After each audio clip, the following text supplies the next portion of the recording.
അമ്മ അങ്ങനെയൊന്നുമല്ല. അമ്മയോട് എനിക്കുള്ള പ്രതിപത്തി എന്ന് പറഞ്ഞാൽ അമ്മയോട് ഞാൻ കാണിച്ച കൃതജ്ഞത കാരണമാണ്, സ്നേഹം കാരണമൊന്നുമല്ല. അമ്മയോട് ഞാൻ കാണിച്ചിട്ടുള്ള തെറ്റ് കാരണം എനിക്ക് അമ്മ പ്രിയങ്കരിയായിട്ട്. അമ്മ മരിച്ചപ്പോൾ ആശ്വാസമായി. ഇനി എനിക്ക് അത്താഴപ്പഷ്ണി കിടക്കാം, ആരും സ്വൈരം കെടുത്തില്ല.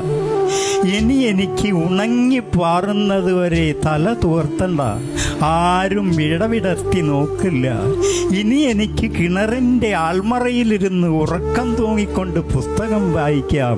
പാഞ്ഞെത്തുന്ന ഒരു നിലവിളി എന്നെ ഞെട്ടിച്ചുണർത്തില്ല.